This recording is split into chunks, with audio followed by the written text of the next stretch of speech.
देखो जी, सबसे पहले हम चर्चा कर लेते हैं कि प्रकाश क्या है। तो प्रकाश एक प्रकार की ऊर्जा होता है जो हमारे दृष्टिज्ञान को क्या करता है, जागृत करता है, जो हमें देखने में क्या करता है, मदद करता है। तो क्लास 10th का मतलब कि फिजिक्स का पहला चैप्टर है कि प्रकाश क्या है। तो प्रकाश के बारे में आप लोग जानते हैं कि प्रकाश एक प्रकार की क्या है, ऊर्जा है। तो इसलिए प्रकाश की परिभाषा कैसे देंगे, तो बता देंगे प्रकाश एक प्रकार की ऊर्जा है जो हमारे दृष्टिज्ञान को क्या करता है, जागृत करता है, या दृष्टिज्ञान को क्या करता है, बढ़ाता है। प्रकाश खुद अदृश्य होता है, लेकिन उसकी उपस्थिति में वस्तु क्या होती है, हमको दिखाई देती है। तो यहाँ पे सबसे पहले हम लिखा है कि प्रकाश, तो प्रकाश किसे कहते हैं। तो सिंपल आप लोग बता देंगे, प्रकाश एक प्रकार की क्या है, ऊर्जा है जो हमारे दृष्टि ज्ञान को क्या करता है, जागृत करता है। प्रकाश खुद एक प्रकार का होता है, अदृश्य होता है, लेकिन उसकी उपस्थिति में वस्तु क्या होती है, दिखाई देती है। जब लिख लेंगे प्रकाश किसे कहते हैं, तो प्रकाश एक प्रकार की क्या होता है, प्रकाश एक प्रकार की ऊर्जा है। प्रकाश एक प्रकार की ऊर्जा है जो हमारे दृष्टि ज्ञान को जागृत करता है,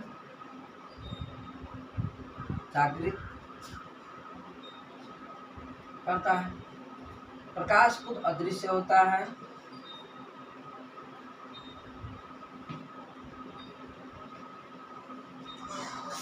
प्रकाश खुद क्या होता है, अदृश्य होता है, परंतु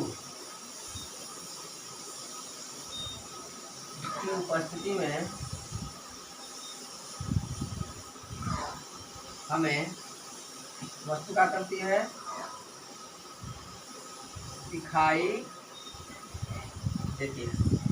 यदि प्रकाश एक प्रकार की ऊर्जा है जो हमारे दृष्टि ज्ञान को क्या करता है, लिखा है प्रकाश एक प्रकार की क्या है, ऊर्जा है जो हमारे दृष्टि ज्ञान को क्या करता है, जागृत करता है। प्रकाश मतलब कि हमको हमारे देखने की क्षमता को क्या करता है, बढ़ा देता है। लेकिन ये खुद क्या होता है, अदृश्य होता है, यानी प्रकाश खुद दिखता नहीं है, लेकिन इसकी उपस्थिति में वस्तु क्या होता है, हमको दिखाई देती है। जैसे सिंपल बात कर ले बच्चे हम लोग कि जैसे मान लीजिए रात्रि का समय है और आपको मतलब कि आईना को मतलब कि अपने मुंह को देखना है आईने में, और आपके कमरे में पूरा अंधेरा है। तो अब वहाँ उस कंडीशन में आप क्या करते हैं, तो उस कंडीशन में सिंपल आप कहाँ बल्ब जलाएंगे। तो बल्ब जलाने का मतलब आप लोग मतलब कि शीशा पे और बल्ब जला मतलब कि टार्च को जलाएंगे तो आपका फेस दिखेगा, नहीं दिखने वाला। ये वही मतलब टार्च को आप अपने फेस पे जलाते हैं तो आप शीशा में आसानी से क्या हो जाएंगे, देख पाएंगे। यानी आपकी जो प्रकाश की जो उपस्थिति है आपके कहाँ है, फेस पे। तो आपके फेस पे आती है तो आपके फेस से परावर्तन होता है और कहाँ जाता है, शीशे पे। और जैसे परावर्तन वहाँ पे मतलब यहाँ से होकर के वहाँ मतलब लाइट रिफ्लेक्ट होकर जाती है तो आपका फेस क्या होता है, दिखना शुरू हो जाता है। यानी प्रकाश खुद नहीं, खुद का होता है, अदृश्य होता है, लेकिन उसकी उपस्थिति वस्तु क्या होती है, दिखाई देती है। तो हमने लिखा है कि प्रकाश एक प्रकार की क्या है, ऊर्जा है जो हमारे दृष्टिज्ञान को क्या करता है, जागृत करता है। और फिर हमने लिखा है कि प्रकाश खुद अदृश्य होता है, परंतु उसकी उपस्थिति में वस्तु क्या करती है, हमको दिखाई देती है। अब प्रकाश के कुछ गुण होते हैं, ये प्रकाश की परिभाषा होगी। प्रकाश जब भी कोई पूछे तो आप लोग क्या करेंगे, आसानी से उसको दे देंगे। देखिए अब प्रकाश ऊर्जा किस प्रकार से, ये भी बता दें आप लोग को। जैसे मान लीजिए कि आपको मतलब कि अंधेरे कमरे में जाते हैं तो आपको मतलब किसी चीज़ को देख नहीं पाते हैं, लेकिन जैसे ही आप क्या करते हैं, टार्च को या बल्ब को या किसी प्रकार के मतलब उस कमरे में प्रकाश करते हैं किसी भी वस्तु से, जब प्रकाश होता है तो तुरंत आपको वस्तु का दिखाई देना शुरू हो जाती है, यानी हमको ऊर्जा मिल जाता है। और हमको ऊर्जा मिलता है तो क्या होता है, हम उस वस्तु को देख पाते हैं। तो प्रकाश एक प्रकार की क्या है, ऊर्जा जो हमारे दृष्टिज्ञान को क्या करता है, जागृत कर देता है, यानी हमारे देखने की क्षमता क्या करता है, बढ़ा देता है। अब बात करते हैं प्रकाश के गुण की, प्रकाश के गुण की। तो प्रकाश के गुण क्या होता है, तो प्रकाश का गुण पहले हम ये कहेंगे कि प्रकाश क्या होता है, प्रकाश की जो चाल होती है वो कितनी होनी चाहिए, प्रकाश की चाल 3 × 10⁸ मीटर प्रति का होती है, सेकंड होती है। यानी प्रकाश की चाल कितनी होगी, 3 × 10⁸ मीटर प्रति सेकंड। फिर हम बात कर लें प्रकाश क्या करता है, साधारणतः किससे चलता है, सीधी रेखा में चलता है, सीधी रेखा में क्या करता है, गमन करता है। ठीक है, ये विद्युत चुम्बकीय। देखिए एक और आप लोग बताते हैं कि प्रकाश विद्युत चुम्बकीय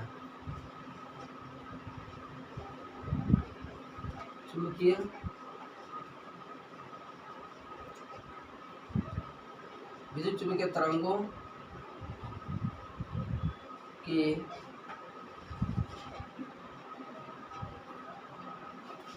तरफ गमन करता है। जिस प्रकार से विद्युत चुम्बकीय तरंगें गमन करती है उस प्रकार से क्या होता है, यही प्रकाश भी क्या होता है, गमन करता है। तो गमन मतलब क्या होता है, चलता है। अब हमने लिखा प्रकाश की चाल कितनी होती है, 3 × 10⁸ मीटर प्रति सेकंड होती है। प्रकाश का साधारणतः सीधी रेखा में क्या होता है, गमन करता है। प्रकाश विद्युत चुम्बकीय तरंगों की तरह क्या करता है, गमन करता है। प्रकाश खुद अदृश्य होता है। प्रकाश की उपस्थिति वस्तु क्या होती है, दिखाई देती है। इसकी क्या है, एक गुण है। प्रकाश क्या होता है, प्रकाश स्वयं अदृश्य होता है, अदृश्य होता है, परंतु इसकी उपस्थिति में वस्तुएं दिखाई देती हैं।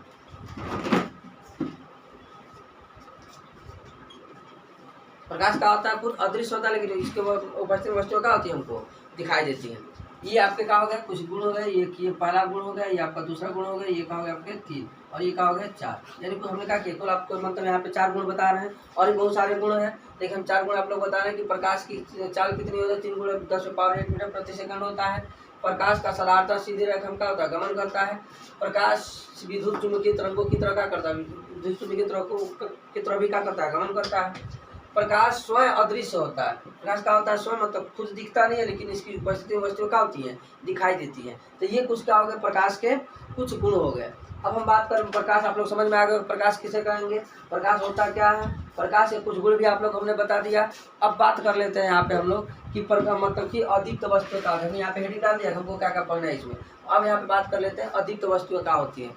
देखिए, अदीप्त का मतलब होता है कि ऐसी वस्तु जिनके पास खुद का प्रकाश नहीं होता है, यानी दूसरे के प्रकाश से लेकर क्या होता है, चमकते रहते हैं, तो उसको हम लोग क्या कह देते हैं, तो उसको हम लोग कह देते हैं अदीप्त प्रकाश। और जिन वस्तुओं के पास खुद का प्रकाश, स्वयं का प्रकाश होता है, उसे हम क्या कह लेते हैं, दीप्त वस्तु कह लेते हैं। तो अब जैसे बात कर लेते हैं कि दीप्त मतलब क्या हो जाएगा और अदीप्त क्या हो जाएगा, तो आप लोग आसानी से क्या कर लेंगे, बता लेंगे।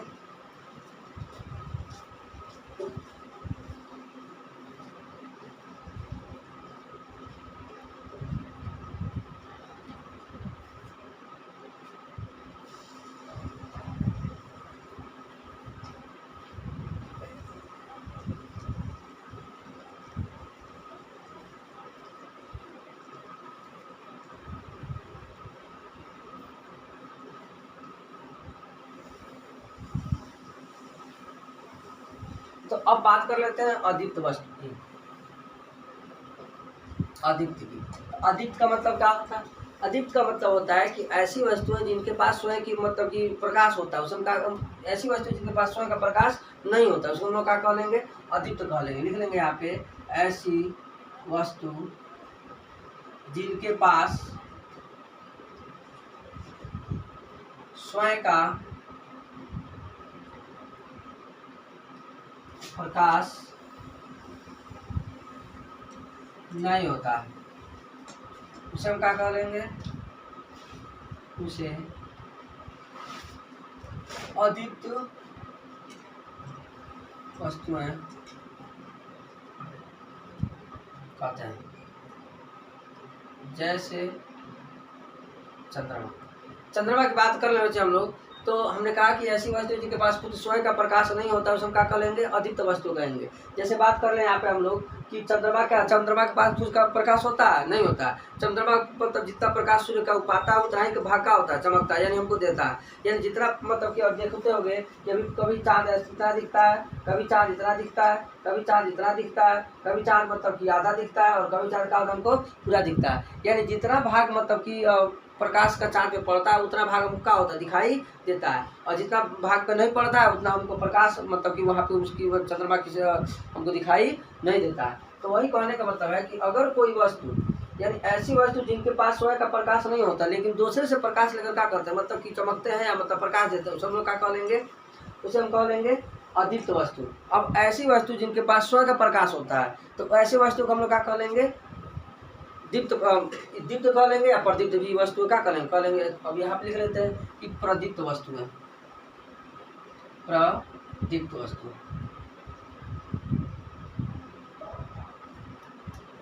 लिख लेंगे ऐसी वस्तु जिनके पास स्वयं का प्रकाश होता है, उसे दीप्त क्या कहते हैं हम लोग, प्रदीप्त वस्तुएं कहते हैं। यानी ऐसी वस्तु जिनके पास स्वयं का होता है, प्रकाश होता है, उसमें क्या कहते हैं, दीप्त वस्तु कहते हैं। जैसे में क्या हो जाएंगे आपके, जैसे में चंद्रमा, सूर्य के पास क्या खुद का प्रकाश, स्वयं का प्रकाश है, यानी अपने प्रकाश से क्या होता है, हर तरफ प्रकाश फैलाता है। अब बात करते हैं बल्ब की। बल्ब के पास भी क्या होता है, खुद का प्रकाश होता है। लालटेन हो गया, लालटेन के पास भी क्या होता है बच्चा, आपके पास खुद का प्रकाश होता है। तो ऐसी वस्तु है जिनके पास खुद स्वयं का प्रकाश होता है, उसे हम क्या कह लेंगे, ऐसी वस्तु जिनके पास स्वयं का प्रकाश होता है, हम क्या कह लेंगे, प्रदीप्त वस्तुएं कह लेंगे। तो दीप्त और प्रदीप्त आप लोग आसानी से समझ में आ गया होगा कि अपदीप्त किसे कहते हैं और प्रदीप्त वस्तुएं किन्हें कहते हैं। ये बात आप लोग समझ में आएगी। अब बात कर लेते हैं हम लोग पारदर्शी और अपारदर्शी की। इसमें हम ढेरी डाल लेते हैं पारदर्शी माध्यम। पारदर्शी, अब पारदर्शी का मतलब क्या होता है, यानी ऐसे वस्तु जिनसे होकर के प्रकाश एक पार से दूसरे पर आसानी से आ जा सके, उसे हम क्या कह लेंगे, पारदर्शी माध्यम। ऐसी वस्तु या ऐसा माध्यम जिससे प्रकाश एक पार से दूसरे पर आसानी से नहीं आ जा सकता है, उसे हम क्या कह लेते हैं, अपारदर्शी माध्यम। अपारदर्शी क्या कह लेंगे हम लोग, ऐसा माध्यम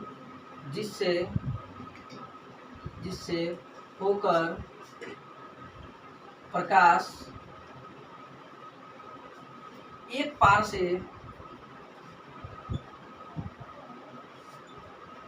दूसरी पार आसानी से आ जा सकती है,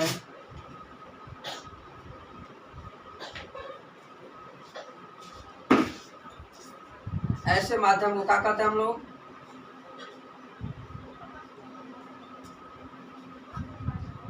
ऐसे माध्यम को क्या कहते हैं हम लोग, पारदर्शी माध्यम कहते हैं।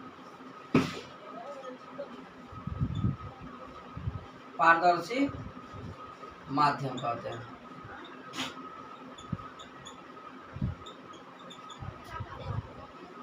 यानी प्रकाश का ऐसा माध्यम, मतलब कि ऐसा माध्यम जिससे प्रकाश का हो जाए एक पार से दूसरे पार आसानी से आ सके, उसको हम लोग क्या कर लेंगे, पारदर्शी माध्यम करेंगे। जैसे मान लीजिए आप लोग क्या देखते हैं, मतलब कि कोई कांच का गिलास ले लिया, कांच के गिलास किस पर देखेंगे, प्रकाश बताएंगे जिस पर क्या हो जाएगा, पहुंच जाता है।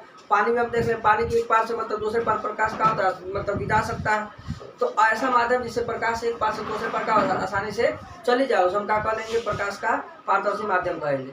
ऐसा माध्यम जिससे प्रकाश एक पार से दूसरे पार आसानी से नहीं जा सकता, उसे हम क्या कर लेंगे, अपारदर्शी माध्यम। इसमें सिंपल बात है, ऐसा माध्यम जिससे प्रकाश एक पार से दूसरे पार का होता है आसानी से, अब यहाँ लिख लेंगे, नहीं आ जा सकती है, ये क्या हो जाएगा आपका, अपारदर्शी माध्यम हो जाएगा। सिर्फ यहाँ क्या करना है, जब आर पार आ जाएगी तो उसमें क्या करेंगे, पारदर्शी, जब आर पार नहीं आ जा सकती है तो उसमें क्या कर लेंगे, अपारदर्शी माध्यम कर लेंगे। तो उम्मीद है कि आप लोग अच्छा समझ में आ रहा होगा पारदर्शी क्या होता है और अपारदर्शी क्या होता है। अब थोड़ा सा चर्चा कर लेते हैं हम लोग प्रकाश किरण की, कि प्रकाश किरण क्या होता है।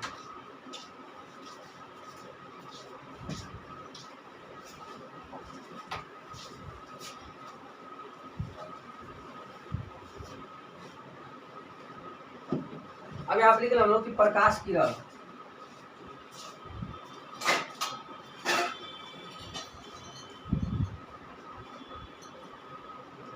प्रकाश किरण क्या होता है।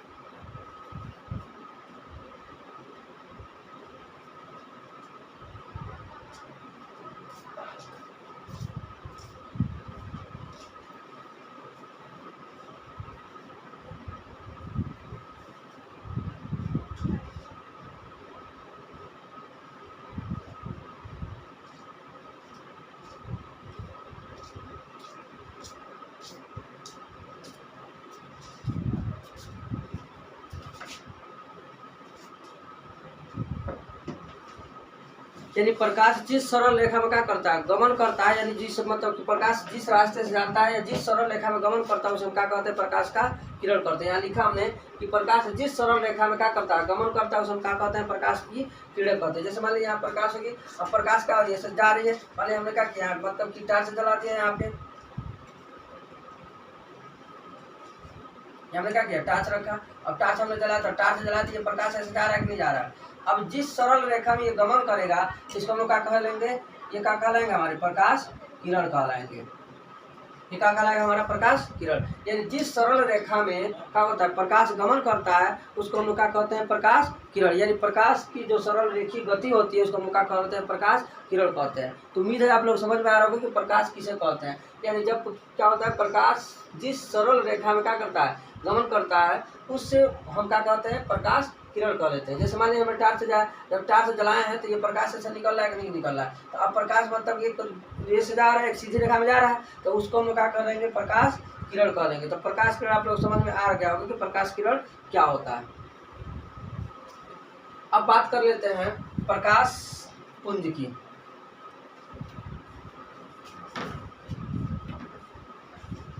प्रकाश पुंज की, प्रकाश पुंज क्या होता है, तो प्रकाश के किरणों का जो समूह होता है। जैसे मान लें हमने क्या किया कि अब यहाँ पे हमने टार्च लिया और टार्च को हम जला रहे हैं, टार्च को हम क्या कर रहे हैं, मान लें हम टार्च लिया और टार्च को क्या कर रहे हैं, हम लोग यहाँ पे जला रहे हैं। जब टार्च जलाएंगे तो प्रकाश के किरणों का एक बहुत बड़ा समूह का हो रहा है, मतलब कि यहाँ से आ जा रहा है, कि नहीं जा रहा है। यानी प्रकाश के जो समूह होता है, यानी प्रकाश किरणों का जो समूह होता है उसको हम लोग क्या कहते हैं, प्रकाश पुंज कहते हैं। यानी हम यहाँ लिखते हैं कि प्रकाश किरणों के समूह को, प्रकाश किरणों के समूह को प्रकाश पुंज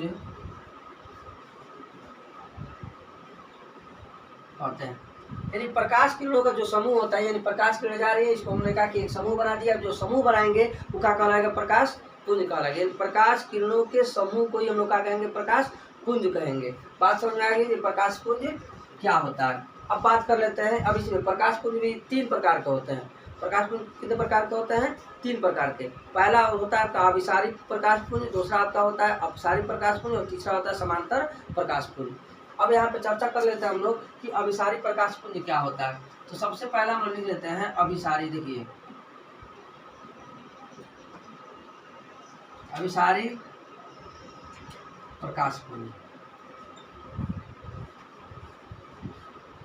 अभिसारी प्रकाश पुंज का मतलब होता है कि यदि प्रकाश किरणें मतलब कि अनंत से आकर के एक किसी बिंदु पर क्या होती है, एकत्रित होती हैं, मतलब आकर के क्या है, यानी एक बिंदु पर आकर के इकट्ठा होंगी, यानी चारों तरफ से आकर किसी एक बिंदु पर इकट्ठा होती हैं, तो ऐसे प्रकाश किरणों को या ऐसे प्रकाश के समूह को हम लोग क्या कहते हैं, अभिसारी प्रकाश पुंज कहेंगे। इसको हम लोग क्या कह लेंगे, अभिसारी प्रकाश पुंज, अभिसारी प्रकाश पुंज। अगर प्रकाश किरणें मतलब कि एक बिंदु से होकर के चारों तरफ क्या होती है, आसानी से फैल जाती है, यानी एक बिंदु से होकर के, जैसे आप लोग मोबाइल का टार्च देखते हैं तो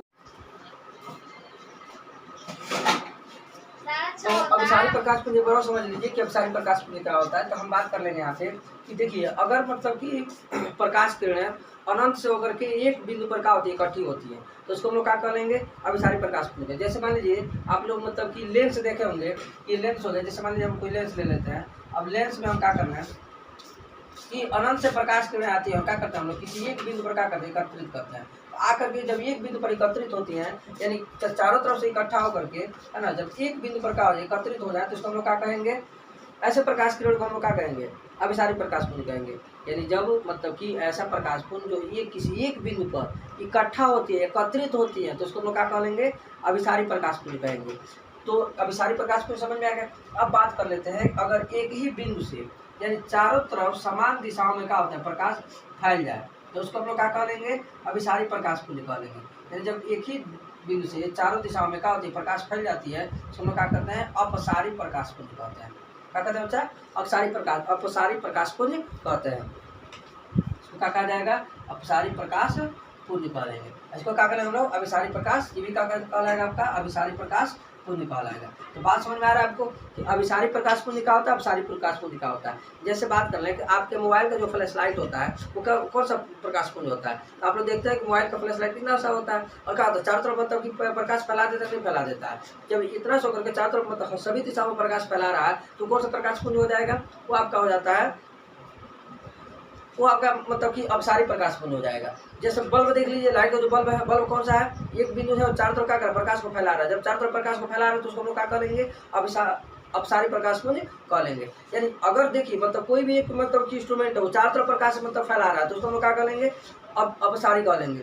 अगर मतलब चारों तरफ से प्रकाश होकर एक बिंदु पर इकट्ठा होती है तो उसको हम लोग क्या कह लेंगे, अभिसारी प्रकाश पुंज कह लेंगे। अगर मतलब कि प्रकाश किरणें सीधी सीधी मतलब रेखा में क्या करती है, गमन करती हैं, प्रकाश किरणें क्या करती हैं, यानी एक सीधी सीधी रेखाओं में क्या करती है, गमन करती हैं, तो उसको हम लोग क्या करते हैं, मतलब कि समांतर रेखा, समांतर प्रकाश पुंज कह लेते हैं। देखिए एक बार समझ लीजिए, यानी प्रकाश किरण और मतलब कि एक बिंदु पर इकट्ठा होंगी तो उसको अभिसारी प्रकाश पुंज कहेंगे। एक बिंदु से चारों तरफ मतलब प्रकाश फैलेगी तो उसको हम क्या करेंगे, अपसारी प्रकाश पुंज कह लेंगे। अगर सब प्रकाश किरण तो एक समांतर रेखा में मतलब कि गुजर रही है तो उसको हम लोग क्या कह लेंगे, अभिसारी मतलब कि समांतर प्रकाश पुंज कह लेंगे। तो आप लोग को अभिसारी, अपसारी और समांतर प्रकाश पुंज ये तीनों आप लोग समझ में आ गया होगा कि समांतर प्रकाश पुंज क्या होगा, अभिसारी प्रकाश पुंज क्या होगा और अपसारी प्रकाश पुंज क्या होगा। बात समझ में आ रही है। अब बात कर लेते हैं यहाँ पे हम लोग कि प्रकाश का परावर्तन क्या होता है।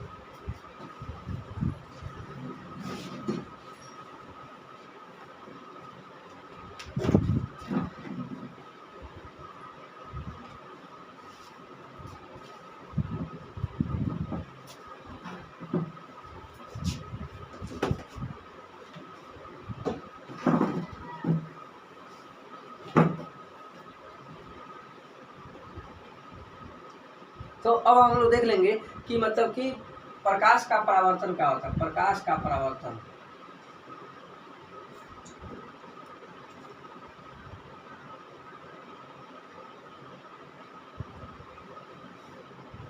तो प्रकाश का परावर्तन का मतलब होता है बच्चे कि यदि कोई प्रकाश किरण, देखिए मान लीजिए हमने एकाक्रिय माध्यम ले लिया है, ये कोई चिकना तल है,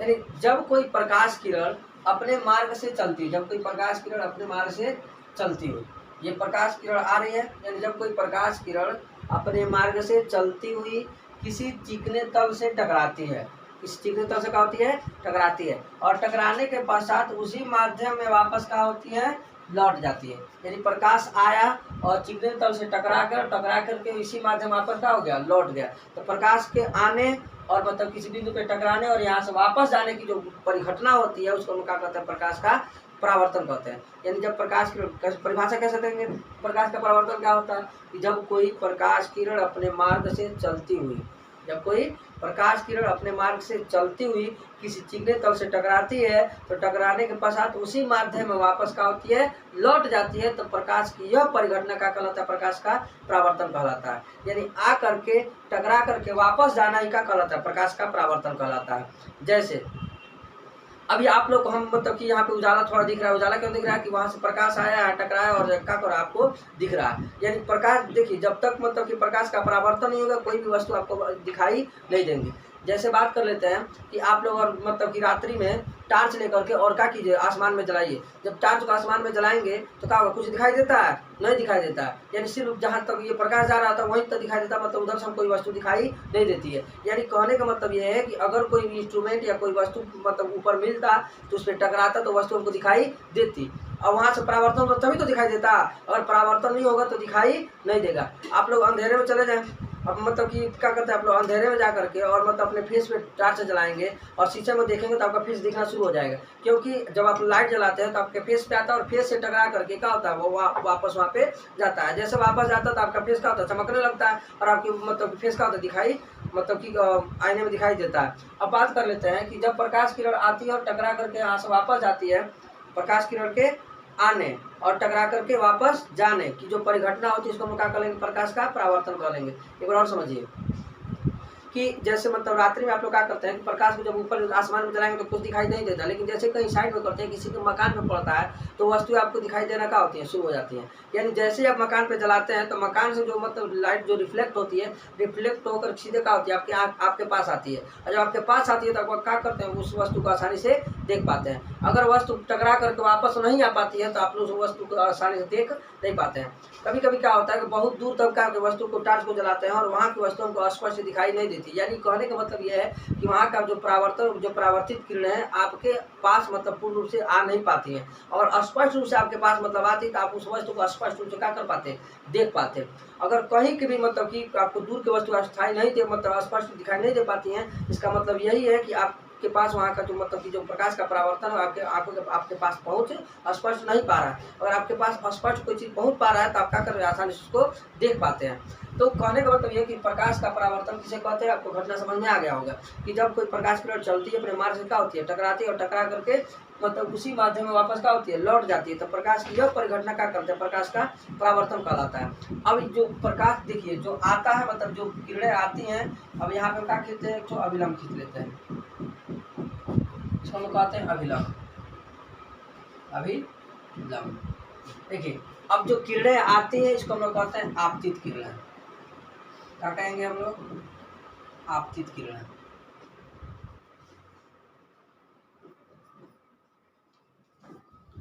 अब जो मतलब कि प्रकाश मतलब कि जो किरणें जाती है इसको हम लोग क्या कहेंगे, परावर्तित किरणें।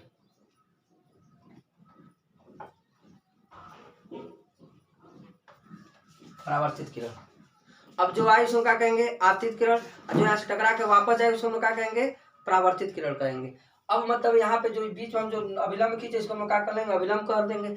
अब यहाँ पे जो मतलब बिंदु होता है उसको हम लोग क्या कहते हैं, आपतन बिंदु। क्या कहलाता है बच्चे, जिस बिंदु पर मतलब प्रकाश आकर क्या होती है, टकराती है, यानी जिस बिंदु पर प्रकाश आकर टकराएगी उसको हम लोग क्या कहेंगे, आपतन बिंदु कह लेंगे। अब मतलब कि आपतित किरण, परावर्तित किरण, अभिलंब, आप लोग समझ में आ गया होगा कि आपतित किरण क्या होता है, परावर्तित किरण क्या होता है और अभिलंब क्या होता है। आपतन बिंदु आप लोग समझ में आ गया, चिकना तल आप लोगों को बता दिए क्या होता है। अब चर्चा कर लेते हैं यहाँ पे कि मतलब कि प्रकाश का परावर्तन पर लिख देते हैं कि प्रकाश का परावर्तन क्या होता है। एक बार देख लीजिए आप लोग,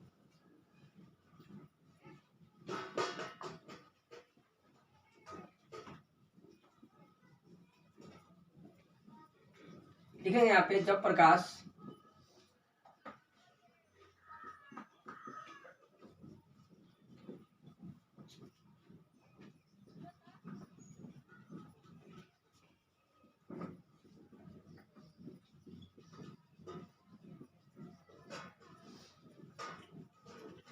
प्रकाश का अपने मार्ग से चलती हुई किसी चिकने तल से टकराती है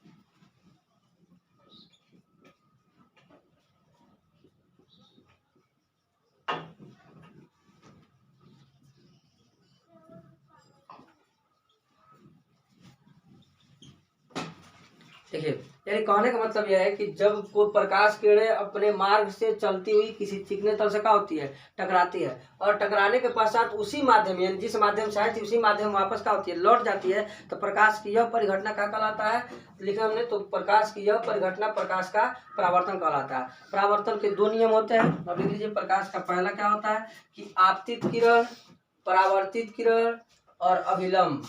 देखिए, आपतित किरण, परावर्तित किरण तथा अभिलंब तीनों का होते हैं एक बिंदु पर, एक ही तल में होते हैं। यानी एक तल है, आपतित किरण, परावर्तित किरण, अभिलंब तीनों का होते हैं एक ही तल में होते हैं।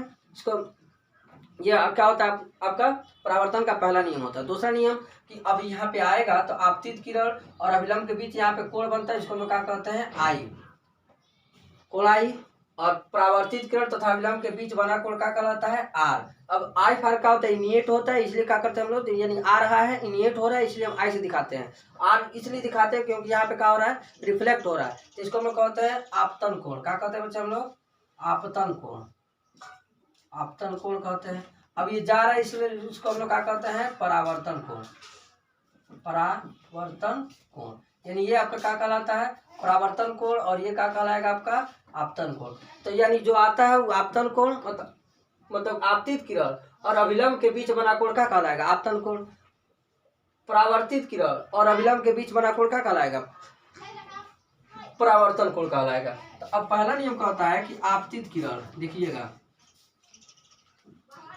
आपतित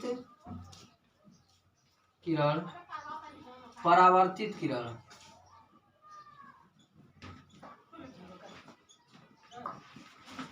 अभिलंब, तीनों क्या होते हैं? तीनों एक ही तल में होते हैं। दूसरा कहता है कि मतलब कि आपतन कोण आई, आपतन कोण आई, परावर्तन कोण आर हमेशा आपस में क्या होते हैं? बराबर होते हैं, बराबर होते हैं।